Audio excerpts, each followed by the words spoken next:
Equifax and hot water, Marvel Phase 4, the anniversary of Apollo 11, and more Huawei drama.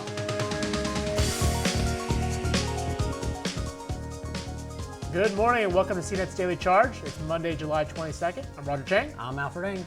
Let's take a look at today's headlines. Equifax may pay up to $700 million as a result of a massive 2017 data breach that exposed the data of more than 147 million Americans. Alfred, what does this mean? Essentially, if you were affected by the breach, you're eligible for up to $20,000 in reimbursement from Equifax over this. Now, that is much easier said than done. Right. You basically have to prove that you were affected by one of these breaches, and it's not like when your social security number is stolen. It's not like that person will contact you and say, hey, by the way, I stole this from Equifax. Right. So, I mean, that is the big question, right? Like, they've set aside about $300 million of the settlement to pay out to consumers, but how do you even know if you qualify? Yeah, so at a press conference earlier today, a representative from the director, actually, of the Consumer Financial Protection Bureau had mentioned that if you were affected by identity theft or anything like that, and we're dealing with this breach, you're eligible for this. Like, so if your identity was stolen after this breach had happened with the same data that was taken, you're pretty much eligible for it. You're gonna get some money, but the full $20,000, you really have to prove that it affected you that much. So it's not only identity theft. So money that you spent on attorneys, that you spent on accountants to deal with this, what if you paid for credit monitoring, right, that kind of thing, and the hours that you dealt with it too. You can get up to $25 per hour for up to 20 hours, from this settlement. What happens if though you weren't affected right away, right? Like the information wasn't used against you until like a year later, 2 years later. Yeah, so I think they kept it in broad terms because of that. They specifically said if you were affected after this breach had happened. So if you were affected by identity theft or anything like that after July 2017, which is when they were hacked, and then they announced it in September though, but I think they're going by the when the hack happened to date. Okay. And then the settlement also has some rules and changes that Equifax has to follow too. What's going on with them? Yeah, so Equifax, along with paying up, will now also have to improve its security standards. They're going to have to do a yearly review of their own security standards, and then also every 2 years have to have a third-party review to make sure that it is doing what they say that they're doing, because that's how this breach really happened in the first place. Right. They said that they were warned about a vulnerability in March. They told their staff to patch it. They didn't. Right. And they only learned about it after they realized they had been hacked. Right. The saddest part is this is totally preventable. Yes. All right. So next up, Marvel unloaded its Phase 4 schedule, including confirming Black Widow, Eternals, Shang-Chi, sequels to Doctor Strange and Thor, and a Blade reboot. That is a huge amount. That doesn't even mention the Disney Plus shows. Is there any project in particular you're excited about? No, I don't care about any of these. I don't know. Like, I guess it's cool that there's a lot more diversity and more representation with Marvel movies. None of these superheroes really click with me. I know you can't do another Iron Man or Captain America or anything like that, but to be fair, that was also the set of superheroes that started out this phase. Marvel had really sold the rights to all the heavy hitters. And they made do with what they had, and they built, what they did with like Infinity War and all that. Right. So it was pretty cool. Maybe they'll do a good job with all these. Well, look, interestingly enough, though, like the heavy hitters they just got from Fox, right? X-Men, Fantastic Four barely got a mention, right? And we didn't even get any information on a sequel to Black Panther or Guardians of the Galaxy. These are two big franchises that people are interested in. They really kind of pushed or focused on these new projects that we don't know as much about. These are definitely like C or D probably tier because heroes. All those big names can generate their own press, and they don't need Comic-Con to do that. That's true. Well, there's also a Disney event coming up next month, so maybe they'll tease more information then. Lastly, Saturday marked the 50th anniversary of the Apollo 11 moon landing. Our own Jackson Ryan takes a look at the various missions going on now from China to Israel, as well as our own goal to get back to the moon by 2025. It is kind of interesting that this was this huge thing that captured America's imagination for like a decade, and then just abruptly ended in the 70s, and we haven't really gone back. Yeah, I saw a study actually that looked at, because it was like a historical perspective on it, and how 2 years later, nobody cared about it. They couldn't, some people couldn't even remember Neil Armstrong's name. Oh wow. Just 2 years after it had happened. Which, yeah, I don't know. Like, and now we're all crazy about it again. Maybe because it's the 50th anniversary of it. Yep. Maybe a year later we won't care about it again. Who knows? I know I was at the Aviation Museum, and the folks there, kids, adults, older folks, they were just gaga over all things space. The moon is cool. I mean, it's kind of, it's kind of like in 1969, somebody, like the U.S. just left the first comment on the moon, Right. and then like left, and it was like didn't care about the actual content of it. There you go. All right. Lastly, today's main story. The Huawei saga continues. The White House is reportedly meeting with tech executives about the ban on Chinese telecom equipment giant. And the Washington Post has a report detailing its work to build and maintain North Korea's 3G network. This is a story that will never end.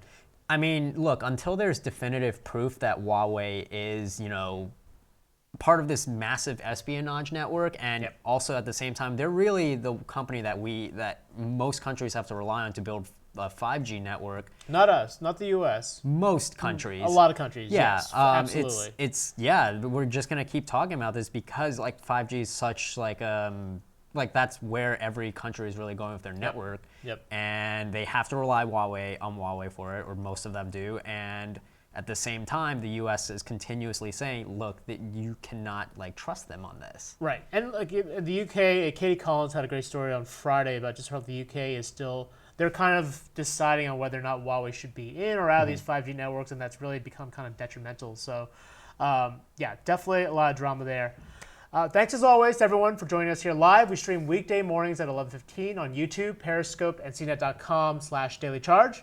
If you get a chance, please make sure to like, subscribe, follow us on Twitter, and check out our audio podcast using the links in the description below while we grow our channel. But now, as always, we want to reserve the last part of the show to take questions from our friends in the chat. Brian, what do we have cooking? All right, so let's go ahead and take a look at what everybody wants to talk about. A lot of people want to talk about Marvel. That's not shocking at all. I have strong feelings on Marvel, but let's talk about more important things that are going on right now. The moon. The moon, yes. First and foremost, actually, now that you said that, Alfred, I think it's interesting the way you say our attention span. I think that's really indicative of how we all exist these days on the internet, how short our attention span is. The moon landing was basically a meme. What do you think? Oh yeah, I thought about that recently, where if the moon landing happened today, do you realize just how many jokes people would make on Twitter? Oh yeah. Well, also, we would forget about it in a week. Yeah, no one would care. You made that example about 2 years later, they didn't remember Neil Armstrong. Nowadays, it'd be a week later, we went to the moon, whatever, that was yesterday's news. Yeah, didn't we send a car to space just a few months ago? Well, Elon Musk did. Yeah. Yeah. Wasn't that no one cares over about a year that. ago? No, they don't care about that. And that was intensely memed when it happened. Oh yeah, that was I think it's the equation is as viral as that moment is the inverse correlation to how long it actually lasts in your mind. Yeah, there's right? just too much stuff going on now. Absolutely. All right, so to take an actual question from Imagine Sagi, he says, so if the majority of the $300 million set aside by Equifax is left unclaimed, where does all that money go? So technically, it's not all we're not getting all people aren't getting all $300 million. So part of that already comes with they have to provide free credit reports for the next 6 years. Yep. Starting I think December this year. Also free credit monitoring, that kind of thing. So the $300 million that's going to that. I see. Okay. So it's not all $300 million is going to people. It's not 147 million Americans are going to all of a sudden claim that they were affected by this. And so what does that mean in terms of free credit reports? Can I just keep pinging them for free credit reports every month or something? I think you get 6 a year now. Okay. I mean, it used to be you get 1 a year, right? I believe so. Yeah. I've not done a credit report in a while, so I did do it recently actually, and my credit score is awesome. So great. Congrats, dude. Yeah. Next is coming in from Timothy. He said, I heard Frank Abagnale's speech regarding identity theft after the hack. Just a few years is useless because hackers will not immediately use afterwards. They're just going to sit on it for a while. For those who aren't aware, Frank Abagnale is that true story. Became the movie from Steven Spielberg starring Leonardo DiCaprio, Tom Hanks, about the kid who basically scammed his way across the entire payroll and United States tax system. It was pretty fascinating and excellent movie. So yeah, this it's called Catch Me If You Can. Catch Me If You Can. Thank you. Catch Me If You Can. I forgot the friggin' title. Yeah, so it's interesting to hear his perspective on it. If anybody's got a valuable piece of input on it, I think it's this guy, amongst many others, of course. Yeah. What do you guys take away? A lot of hackers, like, it's not like, it's definitely like too hot of a commodity if they use it immediately. It's like using cash that you just stole or something like that. Yeah, they definitely sit on it for a while. It's kind of crazy knowing that even 2 years after the hack, that like no one knows who did this. Right. And you would imagine that, investigators would put so much resources on one of the largest data breaches in American history. And to this day, it's still unclear about who's behind this. And so even if this data was used, you would have no idea. So if your info was already taken in another breach, you can't tell if you were affected by an Equifax breach or something else. But the idea with this settlement is like, regardless. So if I'm hit, Yes, by, and it happened after July 2017. I'm covered by this settlement. You should be, yes. Okay. But I think you also had to prove that like you were hit, that like something Okay. did like somebody stole your identity or something like Right. that. But yeah, that's always the case with most cases of fraud and stolen identity. It's not like they do it immediately. They're often sold in batches online, where it's like like you buy a pack of like 500 social security numbers or something like that for like 50 cents each, something like that. That is crazy. Yeah, and then that's like it's used later on, or it's like sold to another person that like can use it. Okay. So yeah, a lot of awful things about how criminals operate online. A massive breach like this definitely doesn't help. And we should all be scared all the time. Great. Now we're a fear-mongering show. Storm King asks, what is the benefit of going back to the moon when NASA's already sending rovers to Mars? It's a great question. Jackson kind of details this. It's a lot of the sort of the research and work that goes into space exploration. Like I feel like the moon is a good test bed for things that, for sort of the innovations in technology that you would use for more ambitious missions like like going to Mars, sending rovers to Mars. And it's a good place to basically field test your equipment. 50 years later, watching the footage, somebody at NASA realized, oh crap, we left our flag there. We gotta go back and get it. Also, I think it's a good way to test out, how NASA can fake footage now in 2019. Considering that the moon landing didn't really happen. So now with the technology that we have, 100% being Alfred, which means he's not. I'm just saying, serious. if they go to the moon again now, like how will like conspiracy We theorists have been to the moon. Yeah, I'm saying if they go again, how will conspiracy theorists like justify like, oh, that's also not real? I don't know. That's true. Although maybe that's why apparently India's sending someone to the moon. Maybe that's why they're going again. Everyone's going to the moon now. It's just we're the ones being left out. Actually. They're gonna go again just to be like, we didn't fake it. All right, Yeah, we'll do it it's again. real. There's the flag. There's the plaque. It's like that friend that like stunts on the SATs, like just to prove that like they could do it. How can they go to the moon if Thanos destroyed it in Infinity War? Different moon, He different didn't destroy planet. our moon. He destroyed another moon. Oh, okay. Just checking. That was Titan's moon, dude. That was a really good segue because now everybody wants to talk comics. Yeah, of course. Eric Ryder says Phase 4 brings us TV. Marvel hasn't done too well on TV. Let's see if they get it right this time. I'd beg to differ. I mean, Agents of S.H.I.E.L.D. didn't break any box offices or anything like that, but it definitely had a strong following and lasted longer than I think anybody expected. Yeah, I think it'll be different this time around though, because they're not like being like on TV. It's Yeah. like Disney Plus or whatever. Like that's their own network. Premium series. Same thing with like ABC. Like that And was also, well, ABC is like owned by Agents of Disney. S.H.I.E.L.D., yeah. Right, but it's owned by. But Agents of S.H.I.E.L.D., I would say, it was kind of like this ignored stepchild, right? Like it was part of the MCU, kind of, but like even in the latest season, which I know almost no one's watching, I think they've basically ignored the events of Endgame and Infinity War, and they've just sort of moved on and done their own thing. Like they're kind of like. They kind of get ignored by MCU proper. And I think with these new shows, you have Falcon and Winter Soldier, WandaVision, these are shows that are produced by the folks who are running the MCU, so I think there's going to be a little bit more cohesion. That's exactly what Ryan was saying. The Yeah. biggest difference between Marvel TV before and now is that Kevin Feige is actually involved, so there is continuity. Now, that's not to say there weren't little nods and winks before, and like Daredevil with the big event in New York kind of thing they always kind of referenced with the Defenders. But yeah, now we're actually seeing movie characters in a TV quote-unquote setting. What's that? that is Equifax knocking on our doors. Yeah, they're here with their settlement actually. Thank you. Apologies to anybody who hears knocking in the background. They are doing some construction in our office, so we'll have to just kind of grin and bear that. All right. Ryan goes on to say, Mahershala Ali playing Blade after already appearing as Cottonmouth and Luke Cage makes it as though those series don't even matter. I don't know if that's necessarily the case. I mean, we do have Josh Brolin, who played Thanos and Cable. You put enough of the right dressing and you get the right actor who's a strong enough character actor. I mean, plenty of comic book characters look similar to each other with art restrictions. There's nothing wrong with the same actor portraying two different people. Chris Evans was the Human Torch. Yeah, but On it a was different universe. different studio, not part of the MCU.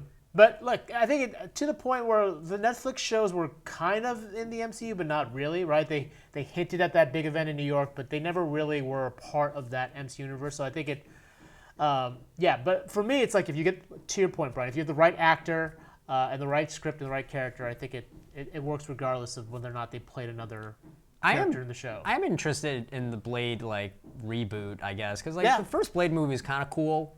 Second Blade movie is really good. I didn't watch the second one. The second one's really good. But I know that the third one was I don't know what the hell was going on the third one here. is not good. Yeah, it was just really weird. So I'm interested in the Blade reboot. It sounds cool to me. Other than that, I don't know. Even the one with Shang-Chi or whatever, I did not care about that. I didn't even hear about I didn't know about the character until Marvel announced it last year. I guess I'll support it, but I don't know. Now I'll watch these movies because I always watch Marvel movies. I'm a sucker for them. Why? So. You don't have to watch all of them. They're pretty entertaining. Don't fall for the trap, man. You can just read a summary of them online. That's true, I can, but they've got a pretty high bottom line. I'm with Roger. actually interested in it. That's why I didn't watch Ant-Man. Ant-Man was pretty good. I bet it was, but I don't care about Ant-Man or Doctor Strange. I also bet Doctor Strange. I watched Doctor Strange on an airplane. It seems like an airplane. That was an airplane movie for me, for sure. I mean, I think it's just a statement that shows the strength of the brand, that they're like, Shang-Chi, you never heard of him? Well, now you're gonna. Why not? Why don't they give Howard the Duck his own movie then? I know he has a TV show coming out. Right? That'll be the cherry on top. Did you watch that? I did, yeah. And you enjoyed it, but you probably never heard of them before. All right, but I knew the actors in it, and they were cool. That's why I was okay with the Blade thing. Okay, all right. Timothy says, is it just me, or after Endgame, you already know their fate? What's the point of even watching any further? No spoilers, by the way, still. Wait, what? Wait, no, whose fate? How would you know? No, there's a lot more stuff going on. Yeah, I think the whole point is this is all post-Endgame. Yeah, so none of these were in We don't know what's going on. Stuff. Yeah, well, okay. Well, unless some of them are prequels, which the Black Widow thing does seem to be a prequel movie. Also, and I think that's what he's citing here, is that we've got characters that we know had some semblance of fate in Endgame, be it Black Widow, Loki, or the Vision. Where do you go with those characters? And I say prequels. Well, the Black Widow thing is a prequel. Black Widow is definitely sure. a prequel, but the Loki thing, keep in mind during spoilers during Endgame, he basically made off with one of the Infinity Stones, and my guess is it's some sort of branch timeline where he's alive, and so all bets are off for him. Or it's just a whole series of his dead body. That would be super morbid. Every episode is 30 minutes of his snapped Disney neck Plus, baby. on the floor as people walk past him. Oh yeah. Oh god, that would be great. I think Loki is going to essentially be Quantum Leap. He's going to bop in and out of important historical events, throw a little chaos in the mix, learn about humanity, and then come back better for it. As a corpse. Well, same with WandaVision, right? Vision's dead, so how do they... And apparently that is supposed to be something in the past, I guess? It's got to be their time in Europe. When they come and meet them in Infinity War, aren't they in, where were they, Italy or something? I honestly don't remember. They're in Italy in Infinity War? Oh, right, when they meet with Captain America again or whatever? Well, that's when they had their rendezvous, somewhere in Europe. I'm assuming that's their little rom-com over there. I think the early suggestion was that it was actually further back, which made it even more confusing, decades in the past, so I don't know, we'll see. WandaVision is also about Vision's corpse. Oh, gosh. But Wanda's there, too, so it shakes things up. Okay, we got a few minutes left. Let's wrap it up here shortly. They don't make any... Ryan says if they didn't make any more MCU movies after Endgame, I would have been happy. That's way too much of a money train. That would never have happened. Storm King says, how do you think Shang-Chi will connect to the Mandarin and the Ten Rings? That's a great question. I think in the comic books, I did do some Wikipedia research. And wow. His father was Fu Manchu, which is a fairly racist. Also racist. And so my guess is Mandarin might actually be his father. which would tie it back to Iron Man and give some sort of like cohesion to the MCU. Okay, but are And they, retcon the that real horrible Mandarin or, misstep with the- Ben like the Kingsley? real man, Yeah. like 'Cause that was like 'cause Ben I think, Kingsley, I think like- Tony Leung was cast in the movie. Oh, I don't know. Correct. I think he might be the Mandarin, right? That would make the most sense, but I don't think they've Yeah. officially announced what his No, role like is. they said the real Mandarin, not the Ben Okay. Kingsley. Well, they nodded that in that little one-off series. Yeah, one of those Marvel All Hail shorts. the was it Yeah. All Hail the King or something like that, or Long Live the King, or I forget. Yeah, like he Where was like Ben Kingsley goes to jail and yes, and then he gets like shown like it's teased at the end that he's gonna. Be you're shown, not the like, real Mandarin. Or yeah, I'd be interested to see where that goes. Yan says, I like Silver Surfer, Galactus, The Watchers. I wonder if we're going to see more cosmic stuff coming to the Yeah, MCU. the Fantastic Four thing. I mean, I guess it's too early to say anything. I mean, they had mentioned that they were going to make a new Fantastic Four movie, which I am very excited about a reboot for, just because it's like, Wait, are you really? yeah, because they've messed up the Fantastic Four so bad in So all many times. previous So many iterations of it that times. it's just like, Yeah. just like even X-Men wasn't done that badly. Yeah. Well, the last one, I don't know if you saw the last one, that was pretty terrible. Dark Phoenix was not good. Yeah, okay. But yeah, like they deserve to have like a better movie than that. And Yeah. I'm like, I'm interested to see what they do with that. Yeah, I guess that was the only thing that they really flooded Comic-Con with all this information, but I did kind of wish they gave us some more Yeah. info on the Fox property. Because then it also establishes like Doctor Doom in the MCU, which Right. I have no doubts will probably be like the next big villain, or like Magneto. Right. It'd make a lot of sense with Secret Invasion. Yeah, Yeah. now that like Thanos, I guess, doesn't exist anymore in the universe, or Well, he's dead. well, right? no, he can be snapped back. Oh, that's true. Yeah. So anyway, 'cause I hope they don't, because that seems like we're retreading. I think they're we're gonna done with do that. Like, Thanos. I'm pretty sure Iron Man and Captain America will also come back in a future Right, movie. I know right. they said they're done with it, but like, Right. how many millions did they make? I know. It's the quest for more money. Yeah. Thank you, Spaceballs reference. That is the true Infinity War. is. That is the true Infinity Saga. Trying to get more money. Yes, an infinite amount of money. They collect all the currencies. I really thought that we were going to get an easy slam dunk with Fantastic Four at San Diego Comic-Con this year with all the little teases. No spoilers for Spider-Man Far From Home. But I guess they're just going to hold it closer to the chest, and I get to look forward to seeing something maybe at New York Comic-Con. Also, like, are all the Spider-Man movies now just gonna have like something related to home, like in the... I don't know. I mean, I they felt can like they only pigeonholed stretch that so themselves a long. little bit, so they're basically we've like what's the next home? Marie one? Kondo house cleaning. Spider. No, but it has to have home in the title. Anyways, Home Run? Spider-Man just Oh, plays God. baseball? home run. Oh yeah. I'd watch that. Okay, last two. How do you guys feel about the supernatural elements being introduced in the MCU, like Blade and vampires? I mean, No, that's. I mean, that's. I feel like that's already that's kind of been, part yeah. of it. Doctor Strange is like all about Yeah. magic. It's all Yeah, but about mystical it took them a arts. while to get there. Remember, 10 years ago, it was, this guy's got a giant robot Right, and suit keep and in he shoots mind- rockets, and now it's like, I mean, let's get Thor weird. kind of Multiverse. explained that though, where he's like, what you guys call science, like that's magic to us in the 9 realms. The other way or around. whatever. Oh, yeah, Whatever you call magic, that's science to us. Oh. But keep in mind, Blade isn't going to be coming up for a while. Like it seemed to be at the tail end of that lineup, so that's like 2 or 3 years from now. And so they can kind of work their way into a universe where vampires exist. Yeah, and that's how all the dead heroes come back. Ooh, Marvel Zombies. That's a thing. Ooh. Now you got somebody's attention for sure. That would definitely be a hit franchise. All right, on the way out the door, with Endgame running at about 3 hours, do you think we're going to see more 3-hour movies that maybe even start having intermissions like back in the day with Gone with the Wind? I hope not. I mean, I think Endgame was an exception. Endgame Infinity War were like suitably epic, but I really hope that's not a trend that continues. Yeah. 'cause- Also, like, I don't think they're all like. I didn't think 3 hours was that long to begin with.